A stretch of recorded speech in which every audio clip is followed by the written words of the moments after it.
बात याद रखना, अब तुम लोग के ऐश के दिन चले गए, अब हिसाब का दिन आएगा और तुम सबका कच्चा चिट्टा खोलूंगी मैं सबके सामने, देख लेना।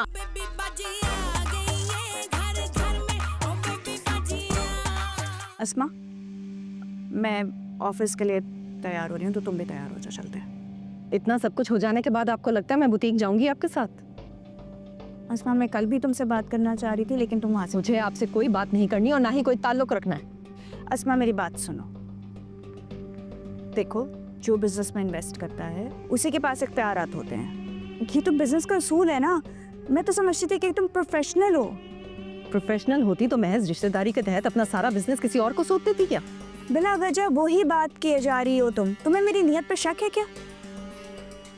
आपकी नीयत पर शक करने की तो कोई गुंजाइश बाकी ही नहीं रही। कल का वाकया होने के बाद अब तो सब कुछ यकीन में बदल गया। अजरा भाभी आप लोग की असलियत पहले ही जान गई थी। आप लोग चाहते थे इस घर को बर्बाद करना। एक मैं ही बेवकूफ थी जिसकी आंखों पर पट्टी बंधी हुई थी, जिसे कुछ नजर नहीं आ रहा था। देखो अस्मा, मैं तुम्हें एक अच्छी ऑफर दे सकती हूँ। ऑफर? आप मुझे ऑफर देंगी? कोई इंटरेस्ट नहीं है मुझे अगर कुछ जानने का तजस्सुस है ना, तो सिर्फ और सिर्फ एक बात, आखिर क्यों किया ये सब कुछ? क्या बिगाड़ा था हमने आप लोगों का? और इतना सब कुछ कर जाने के बाद आप खुद से अपनी नजरें कैसे मिला सकती हैं?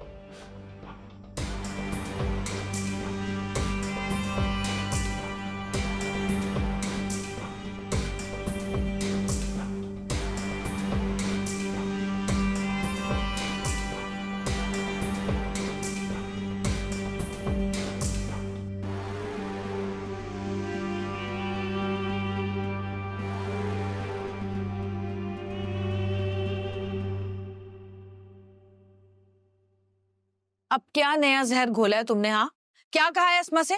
अजरा, ये तुम्हारा मामला नहीं है, इसलिए इससे दूर ही रहो। क्यों दूर रहूं? इस घर का हर मामला मेरा मामला है, समझी? तुम दोनों माँ बेटियों को सुकून नहीं है? इस घर का कोई फर्द भी ऐसा नहीं है जिसे तुम तंग करने से पीछे ना हटो। आखिर मसला क्या है तुम लोगों का?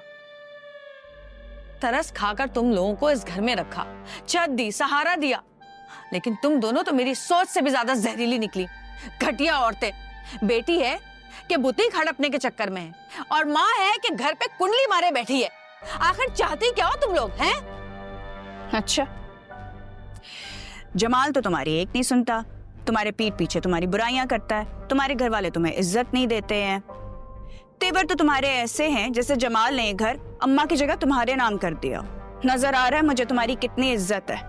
एक बात याद रखना, अब तुम लोग के ऐश के दिन चले गए, अब हिसाब का दिन आएगा और तुम सबका कच्चा चिट्टा खोलूंगी मैं सबके सामने, देख लेना। और जहां तक रही जमाल की बात ना, तो तुमने तो बहुत कोशिश की जमाल पे डोरे डालने की है।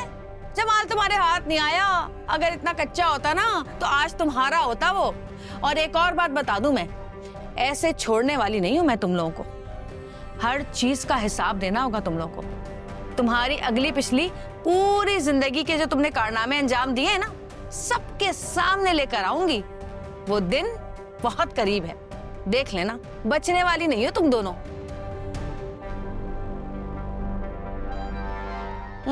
कर लो जो करना है।